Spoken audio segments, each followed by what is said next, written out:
सुप्रभातम। आदित्यम संस्कृत के इस क्लास में आपका स्वागत है। आज हम लोग बिहार बोर्ड कक्षा 10वीं में पढ़ी जाने वाली पाठ्य पुस्तक पीयूषम द्रुत पाठाय जो संस्कृत की द्वितीय पाठ्य पुस्तक है उसके पाठ 25 ध्रुवोपाख्यानम का अध्ययन करेंगे। इसके पूर्व हम लोग पाठ 24 तक इस सेकंड संस्कृत का अध्ययन कर लिए।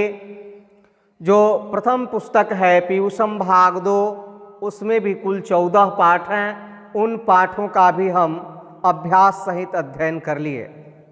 जो हमारे मैट्रिक परीक्षा के सिलेबस के अनुसार संस्कृत व्याकरण है उसका भी मैं लगभग आप लोगों को अध्ययन करा दिया हूँ। बाकी जो गेस क्वेश्चंस हैं, गेस पत्र लेखन है, अनुच्छेद है, अनुवाद है, वह भी मैं आप लोगों को प्रदान करूंगा। और ये जो है जो द्वितीय सेकंड पाठ्य पुस्तक आपको पढ़नी है जिससे मैट्रिक परीक्षा में 10 अंक आता है उसका यह जो है अंतिम पाठ है। आज के बाद हम लोग पुनः उसी गेस क्वेश्चन के तरफ चलेंगे। पाठ 25 ध्रुवोपाख्यानम। ध्रुवोपाख्यानम का अध्ययन करेंगे। यहाँ लिखता है कि पुरा उत्तानपादो नाम राजा आसीत्। ध्रुव की कहानी पढ़ रहे हैं हम और यहाँ लिख रहा है कि पुरा उत्तानपादो नाम राजा आसीत्। पहले उत्तानपाद नाम का राजा था। पहले एक उत्तानपादो नाम राजा आसीत्। उत्तानपाद नाम का राजा था। तस्य द्वे पत्न्यौ वास्ताम। तस्य उनके द्वे मीन्स 2 पत्न्यौ वास्ताम पत्नियां थीं। उनकी 2 पत्नियां थीं। किनकी? राजा उत्तानपाद की। सुनीति सुरुचि च। एक का नाम सुनीति और दूसरे का नाम सुरुचि था। सुनीति ज्येष्ठा पत्नी आसीत्, सुरुचि तु कनिष्ठा आसीत्। बता रहा है कि ये जो 2 पत्नियां थीं उनमें सुनीति है, जो सुनीति थी ज्येष्ठा माने बड़ी पत्नी आसीत्, बड़ी पत्नी थे। सुनीति और सुरुचि में जो सुनीति थी वह बड़ी पत्नी थी। सुरुचि तु कनिष्ठा आसीत् और सुरुचि कनिष्ठा थी अर्थात छोटी थी। दोनों पत्नियों में वह छोटी थी। सुरुचि है पत्युः अतीव प्रियम आसीत्। सुरुचि पति का अत्यंत प्रिय थी। जो सुरुचि थी वह पति को अत्यंत प्रिय थी। सुनीतेः पुत्रस्य नाम ध्रुवः, सुरुचिः पुत्रस्य नाम उत्तमः आसीत्। दोनों को एक एक पुत्र थे। बता रहा है यहाँ कि सुनीतेः पुत्रस्य नाम ध्रुवः। सुनीति के पुत्र का नाम ध्रुव, सुरुचेः पुत्रस्य नाम उत्तमः आसीत् और सुरुचि के पुत्र का नाम उत्तम था। सुनीति के पुत्र का नाम ध्रुव और सुरुचि के पुत्र का नाम उत्तम था। यानी उत्तम की माता का नाम सुरुचि और ध्रुव की माता का नाम सुनीति था। तयोः सुरुचेः पुत्रः उत्तमः नृपस्य प्रियतरः आसीत्। तयोः उन दोनों में सुरुचेः पुत्रः उत्तमः, सुरुचि का पुत्र उत्तम, नृपस्य प्रियतरः आसीत्, राजा का अधिक प्रिय था। दोनों पत्नियां उसी राजा की थी, सुनीति और सुरुचि। दोनों पुत्र ध्रुव और उत्तम भी राजा उत्तानपाद के ही पुत्र थे, लेकिन सुरुचि से अधिक प्रेम करने के कारण राजा को उत्तम अधिक प्रिय था। आगे देखते हैं नेक्स्ट पैराग्राफ। कहता है कि एकदा राज्ञः उत्तानपादस्य, एकदा राज्ञः उत्तानपादस्य क्रोडे उत्तमः आसीनः आसीत्। एकदा एक बार, राज्ञः मीन्स राजा, उत्तानपादस्य उत्तानपाद के, क्रोडे मीन्स गोद में, उत्तमः आसीनः आसीत् उत्तम आसीन था। एक बार राजा उत्तानपाद के गोद में उत्तम आसीन था अर्थात उत्तम जो है अपने पिता के गोद में बैठा हुआ था। उत्तमम दृष्टवा ध्रुवस्यापि इच्छा पितुः अंकम आरूढ़ संजाता। उत्तमम दृष्टवा, उत्तम को देख करके उत्तम जो है मेरा भाई पिता के गोद में बैठा हुआ है। ऐसे उत्तमम दृष्टवा, उत्तम को देख करके ध्रुवस्यापि इच्छा पितुः अंकम आरूढ़ संजाता। ध्रुव की भी इच्छा पिता के गोद में बैठने की हुई। ध्रुव की भी इच्छा हुई कि हम पिताजी के गोद में बैठें। किंतु तत्र स्थिता विमाता सुरुचि तम न्यायवरत अवदच्च। कह रहा है कि किंतु तत्र स्थिता, किंतु तत्र मीन्स वहां, स्थिता मीन्स स्थित, विमाता, विमाता सुरुचि है, जो दूसरी माता थी ध्रुव की, विमाता या मौसी कहेंगे, विमाता सुरुचि है। तम न्यायवरत, उसे रोकी।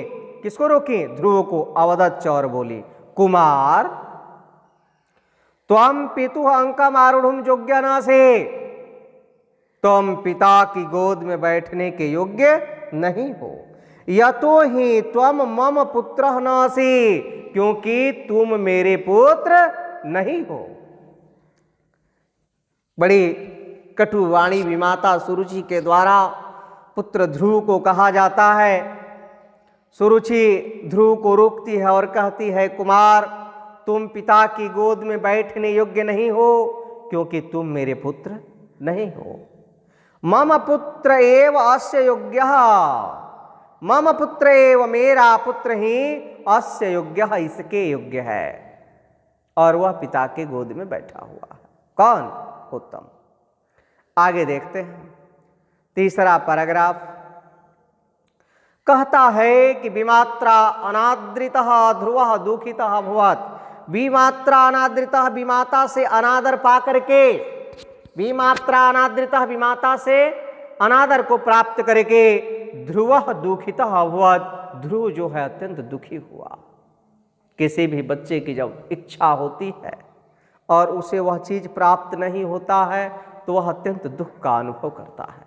वैसे ही विमाता सुरुचि के वचन को सुन करके, अनादर को ग्रहण करके ध्रुवः दुखिता, वह ध्रुव जो है अत्यंत दुखी हो गया। असौ स्वमातु सुनीते समीपम अगच्छत्।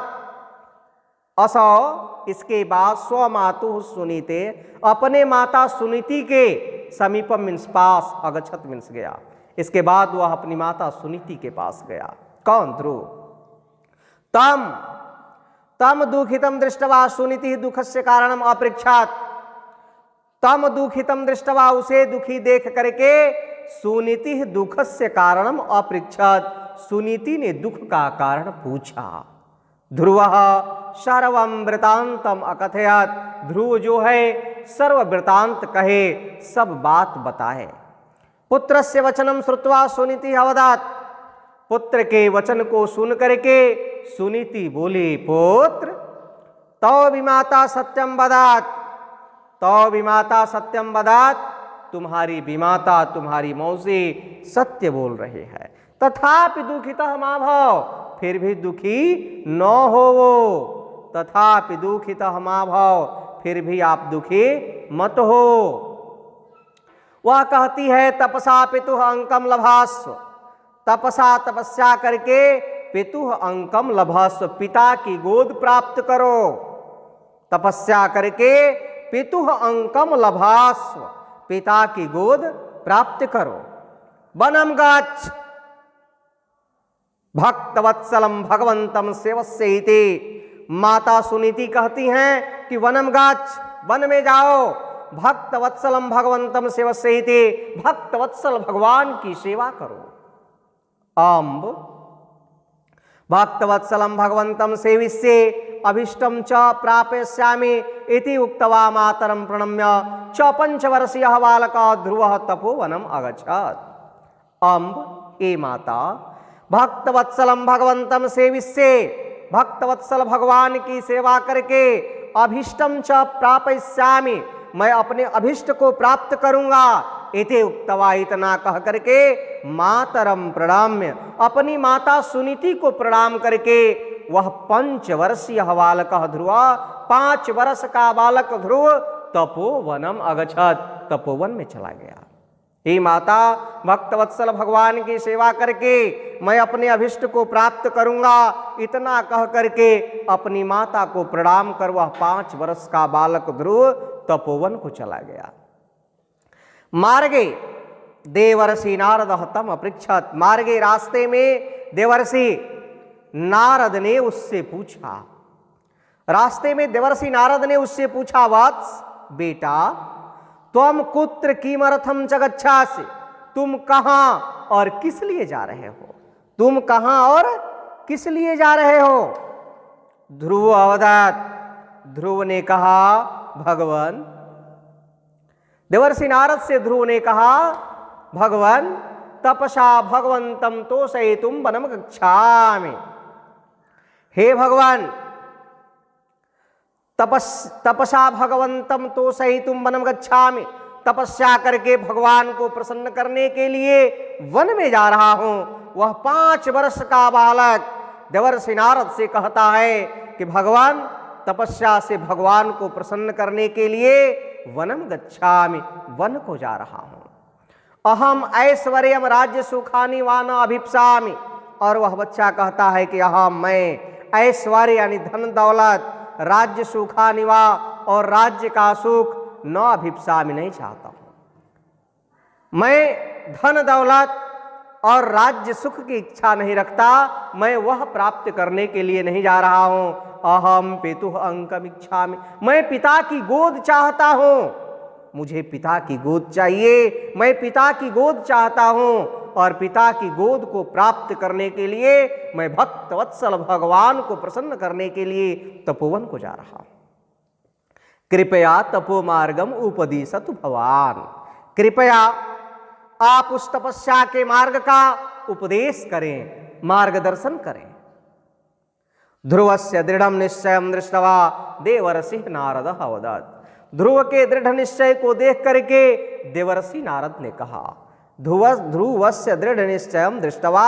ध्रुव के दृढ़ निश्चय को देख करके देवर्षि नारद अवदत्। देवर्षि नारद ने कहा, वत्स बेटा, यमुना तटम स्थित मधुसंज्ञम वनम गाच्छ।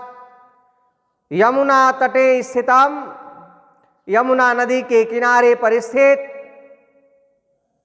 मधुसंज्ञम वनम गाच्छ, मधुसंज्ञक वन को जाओ। यमुना नदी के किनारे स्थित मधुसंज्ञक वन को जाओ। तत्र वासुदेवम आराधय। वहां भगवान वासुदेव की आराधना करो। हरे एव तव मनोरथम पूरयिष्यति। भगवान तुम्हारे मनोरथ को, तुम्हारी इच्छा को पूर्ण करेंगे। एते उक्तवा नारदः ततो अगच्छत्। इतना कह करके नारद जी वहां से चले गए। आगे देखते हैं। आगे कहता है कि अथ ध्रुवः मधुकाननम प्राप्य विष्णुम ध्यातुमारब्धवान। इसके बाद ध्रुव उस मधुसंज्ञक वन को गया, मधुकानन को प्राप्त करके मधुकानन में पहुंचा। विष्णुम ध्यातुम आरब्धवान, और भगवान विष्णु की आराधना आरंभ किया। ओम नमो भगवते वासुदेवाय। ऐसा कह करके वह भगवान विष्णु की आराधना जो है बैठकर आरंभ करता है। जब आरंभ कर देता है तो प्रथमम तू अनेके देवाः इंद्रेण सह तस्य ध्यान भंगम कर्तुम प्रयासम अकुर्वान्। प्रथमम तू अनेके देवाः, पहले तो अनेक देवता इंद्रेण सह, इंद्र के साथ, तस्य ध्यान भंगम कर, तुम उसके ध्यान को भंग करने के लिए, उस ध्रुव के ध्यान को भंग करने के लिए प्रयासम अकुर्वन्, प्रयास किए कि ध्रुव जो ध्यान अवस्था में है, भगवान विष्णु की आराधना कर रहा है, उसके ध्यान को भंग कर दिया जाए। किंतु सर्वे ते विफल प्रयत्नाः जाताः। किंतु सबका जो प्रयत्न है वह विफल हो गया। किंतु सर्वे ते विफल प्रयत्नाः जाता, किंतु उन सब लोगों का जो प्रयत्न है वह विफल हो गया। कोई भी ध्रुव के तपस्या को भंग नहीं कर पाया। षड्मास अनंतरम ध्रुवस्य तपसः भेताः विष्णोः समीपम अगछन् अवदन् च। षड्मास अनंतरम 6 महीने के बाद ध्रुव के तपस्या से डर करके सभी देवता भगवान विष्णु के पास गए और बोले, प्रभु ध्रुवस्य तपसा तप्ताः भीताः च। प्रभो ध्रुव के तपस्या से डर करके हम सभी त्वाम त्वाम शरणम आगताः, आपके शरण में आ गए हैं, आपके शरण में आ गए हैं। तम तपसः निवर्तयति, आप ध्रुव को तपस्या से निवृत्त करें। हरि अवदत्, भगवान विष्णु ने कहा सुराह ध्रुवः इंद्रत्वम धनाधिक्यम वा निच्छति। सुराह, हे देवताओं, ध्रुव इंद्रपद और ऐश्वर्य को नहीं चाहता है, उसे धन दौलत इंद्रपद इत्यादि कुछ भी नहीं चाहिए। भवन्तः स्वस्थानम गच्छति ते, आप सभी लोग अपने अपने स्थान को चले जाएं।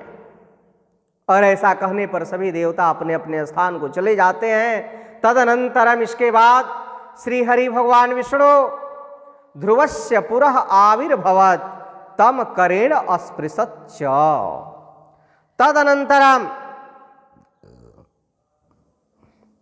बड़ी भावुक पल होगा वहां। यह लाइन बता रही है कि तदनंतरम, इसके बाद श्री हरि भगवान विष्णु ध्रुवस्य पुरः, ध्रुव के सामने पहुंच करके, ध्रुवः पुरः आविर्भवत्, ध्रुव के सामने प्रकट हुए। तम करेण अस्पृशत् च, और उसे अपने हाथ से स्पर्श किए। ध्रुव को भगवान विष्णु ने अपने कर से, अपने हाथ से स्पर्श किया।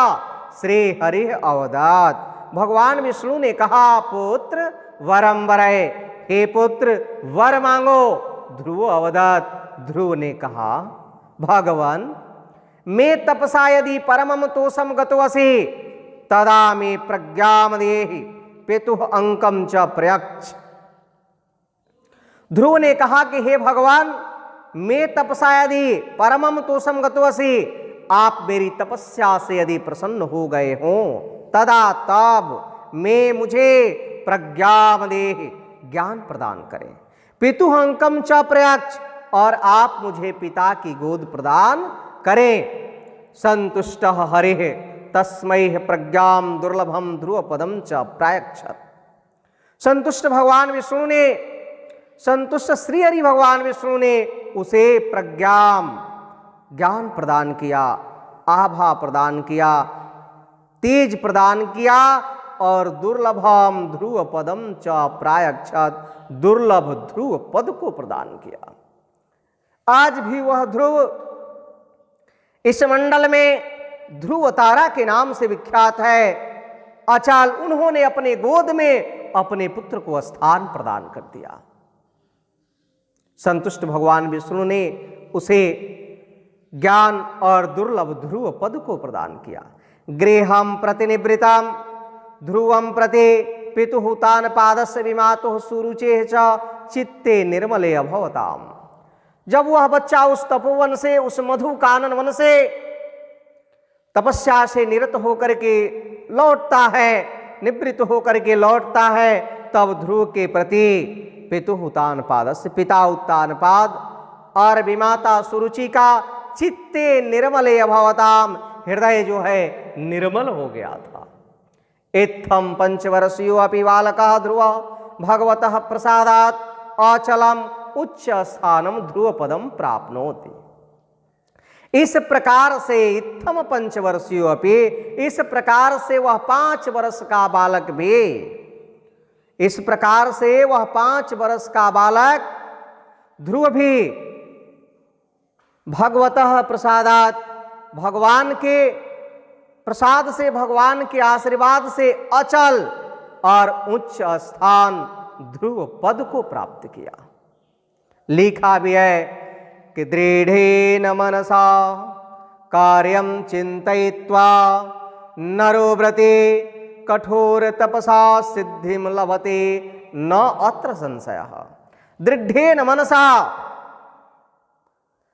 यदि मन में दृढ़ इच्छा शक्ति हो, किसी के भी आप छात्र हैं, कक्षा 10वीं के छात्र हैं, आपके मन में दृढ़ इच्छा शक्ति होनी चाहिए कि हमको मैट्रिक परीक्षा में उत्तम अंक लाना है, लाना है मीन्स लाना है, हम उसके प्रति सदैव लगनशील रहें। जैसा ध्रुव ने ध्रुव के मन में क्या है? दृढ़ेन मनसा, उसका मन जो है दृढ़ संकल्पित है। वैसा ही जब हमको कोई काम करना है तो हमारा मन जो है दृढ़ संकल्पित होना चाहिए। दृढ़ेन मनसा, दृढ़ मन से कार्यम चिंतयित्वा, कार्य का चिंतन कर नरो व्रते, जो मनुष्य व्रती होता है, जो जीव व्रती होता है, कठोर तपसा सिद्धिम लभते, उससे के द्वारा कठोर तपस्या की जाती है और सिद्धिम लभते, उसे सिद्धि की प्राप्ति होती है। नात्र संशय, इसमें कहीं कोई संशय नहीं है।